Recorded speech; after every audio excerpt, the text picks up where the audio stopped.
بيبدأ فيلمنا بهيون اللي بتكون مدير التحرير في دار نشر، وبتقرر تهتم بشغلها جدا وتكون شاطرة فيه، وده لأنها فشلت في كل العلاقات العاطفية اللي في حياتها. وبعد شوية بنشوفها وهي في اجتماع مع رئيس دار النشر وباقي زمايلها في الشغل، وبيكون متضايق جدا لأن دار النشر واقفة بقالها فترة ومش بتشتغل خالص، وده لأن اللي بيكتب في قسم الصحة جاله مرض خطير قعده في البيت، وكاتب قسم القانون اتنصب عليه ومش هيشتغل تاني، واللي بتكتب في قسم الرومانسية طلعت حامل واستقالت.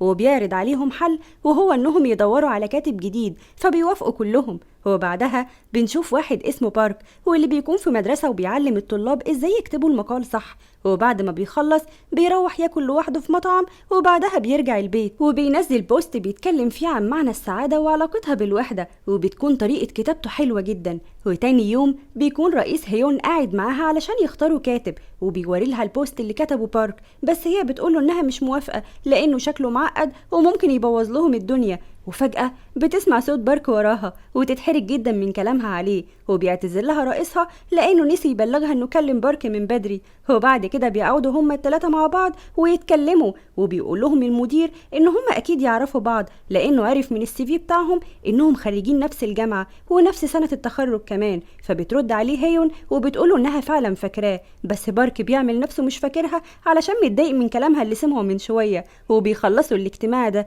ويتكلم بارك مع المدير وبيقولوا انه حابب يشتغل لوحده ومش حابب يتعامل مع هيون خالص، بس المدير بيكون ذكي وبيقدر يقنعه بطريقته، وبيقوله انت ممكن تكون كاتب موهوب جدا، بس هيون عندها الخبرة الكافية اللي تخليك تقدر تبين ده. وبيقتنع فعلا بارك بكلامه وبيقرر انه هيحاول يتأقلم في التعامل مع هيون. وتاني يوم بيقعدوا هو وهيون وبيخططوا للشغل هيمشي ازاي، وبتقوله ان في كتاب حلو جدا لكاتبة اسمها هيونج، وبتعرض عليه ان هم ممكن يعدلوا فيه وينشروه، بس بتقوله انه يكتب من الاول خالص، وهي في الاخر هتاخد من كتابته وتدمجها مع الكتاب ده علشان يبقى كتاب جديد وبفكرة اجدد من الاول. وبعدها بتعرض عليه انها توصله بالعربية بتاعتها، هو يا ريته موافق علشان لما بيركب بيلاقي العربية فيها حاجات كتير مش نظيفة، وبيكون مستغرب من اللي هو شايفه ده، وبتوصله وبتروح علشان تشتري كتاب، وبنفهم انها معجبة بواحد شغال هناك اسمه سون، وبتتحجج بالكتاب علشان تشوفه. وبيتكلموا مع بعض وبيقول لها سون ان الكتب بتاعتهم بتعجبه جدا وكمان بتحقق لهم مكاسب كبيرة قوي،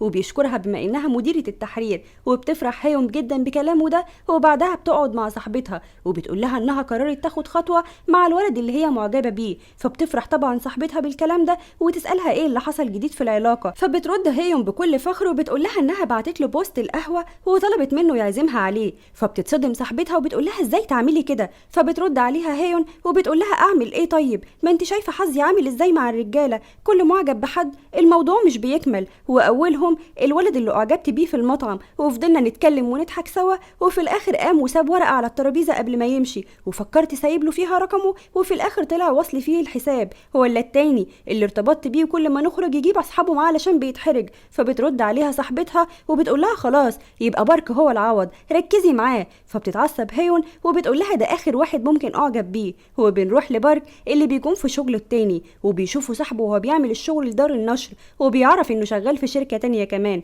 فبيقول له بارك اوعى المدير يعرف. فبيرد عليه صاحبه وبيقول له ما تقلقش يا ابني، هو انا عيل صغير ولا ايه. وبيتفاجئ بارك بالمدير وهو داخل عليه وبيقول له بكتب اسمي في الكتاب بتاعك لما ينزل، او حتى خد صورة هي حطها كمان في الكتاب لو حابب. وبعدها بنشوفه في البيت وهو بيكتب اول فصل من الكتاب بتاعه اللي بيحكي فيه عن حياته وقد ايه هو مبسوط وهو عايش لوحده، ومبسوط كمان انه ما عندهوش علاقات كتيرة في حياته، لان هو شايف ان قلة العلاقات بتخلي الواحد مرتاح في حياته اكتر. وتاني يوم بتقرأ هيون والمدير الفصل الاول من الكتاب، وبتقول للمدير انا كده اتأكدت خلاص انه معقد وهيبوظ لنا الدنيا، بس المدير بيرد عليها وبيقول لها ان هو كاتب الفصل الاول حلو جدا ومختلف فيه عن رأي هيون عن العزوبية، وهو ده المطلوب. وبعدها بشوية بتقابل هيون بارك وبتقول له هو انت حبيت قبل كده، فبيرد عليها وبيقول لها لا انا عمري ما حبيت قبل كده، بس بيرجع تاني بسرعة وبيقول لها انه حب قبل كده، والبنت اللي حبها كان اسمها هيونج، واول مرة قابلها في اول شغلانة ليه،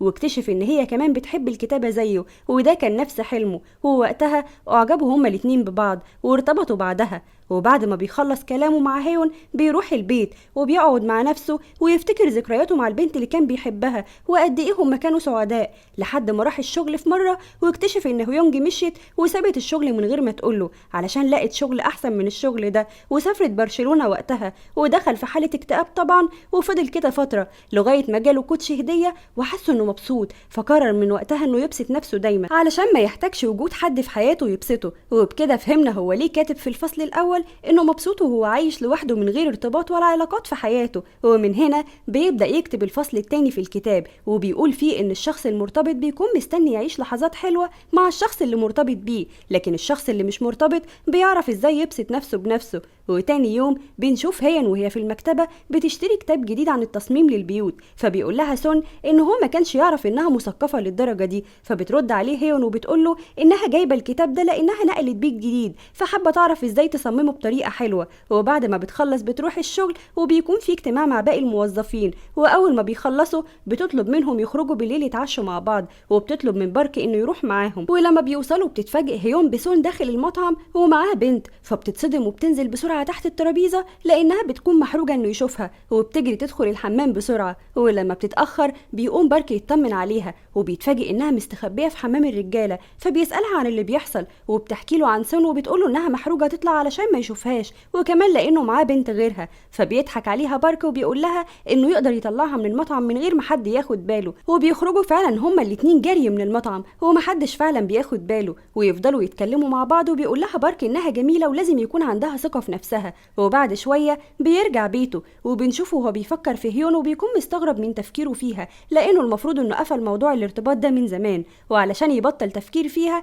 بيقفل التليفون وبيخلص الشغل اللي وراه. وبعد فترة من الشغل في البيت بيتفاجئ لما جرس الباب بيرن وبيلاقيها هيون اللي بتكون جاية تشوفه وجايبه له اكل كمان، بس بارك بيقول لها انه مش هينفع يدخلها لانه عنده شغل كتير، فبتسيب له الاكل وبتمشي. بس لحسن حظها بارك بيكون داخل البلكونة علشان يقف، لكن الباب بيقفل عليه من غير قصد ومش بيعرف يتحرك، فبيضطر انه يتصل بيها وبيعتذر لها وبيقول لها ترجع تفتح له، وفعلا بترجع وبتطلع له وبيقعدوا يتكلموا مع بعض شوية، وبيبان كده انهم بدأوا يحبوا بعض. وبتروح البيت وبيكون فرحانة جدا. وتاني يوم في الشغل بنلاحظ ان مودها متغير للأحسن خالص، وبتفكر في بارك وبتعرف ان الكاتبة هيونج عندهم في الشركة علشان يتناقشوا عن الكتاب اللي هينزل، وبتروح لها هيون علشان تحضر الاجتماع معاها وتطلب من بارك انه يجي. ويتصدم بارك لما بيشوف الكاتبة هيونج لان دي اللي كان بيحبها زمان وسابته وسافرت برشلونة، وبيكون متضايق جدا بوجودها لانه ما كانش عايز يشوفها تاني بعد اللي عملته فيه، بس بيضطر يقعد معاهم وبيقرا كتابها،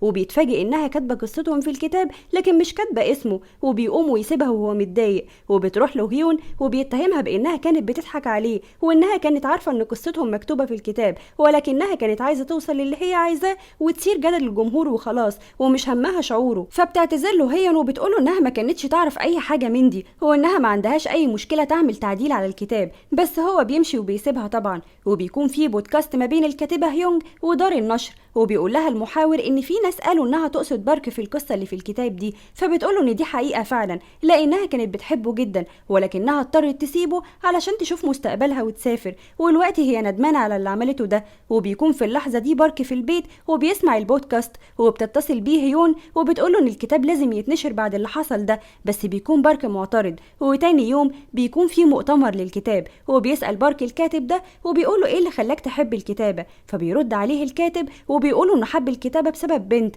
وبعد كده اتجوزوا لكنهم انفصلوا بعدها بشويه، وبيقولوا ان احلى حاجه في كتاب هيونج انه سايب ذكرى حلوه ما بينهم. وطبعا الكلام ده بيغير وجهه نظر بارك في نشر الكتاب، وبيروح يقول له هيون انه موافق على نشر الكتاب، وبيروح بسرعه المطار علشان يسلم على هيونج قبل ما تسافر، وبتقوله انها هتفضل فاكراه دايما وانهم هيفضلوا يتكلموا دايما ويطمنوا على بعض. وبتعدي الايام وبيكون بارك قاعد في كافيه وبتيجي بنت من المعجبين بكتابه وبتقول له قد ايه هي معجبه بالكتاب ده واستفادت منه في حياتها لانها سنجل زيه بالظبط، وبتطلب توقيعه على الكتاب وبتمشي. وبيكون بارك فرحان طبعا لانه اخيرا وصل لحلمه، وبيفتكر هيون لان هي اللي ساعدته يوصل للي هو فيه وهي السبب في تغيير حياته بالشكل ده. وبيروح يقابلها ويشكرها وهي كمان بتعتذر له عن اللي حصل وبيعترف لها بحبه، وبتكون هيون فرحانه جدا لان هي كمان بتحبه، ويقرروا يكملوا حياتهم سوا. وبيكون بارك هو الحب الحقيقي والعوض اللي صاحبتها قالت لها عليه. وهنا بتكون نهاية قصتنا.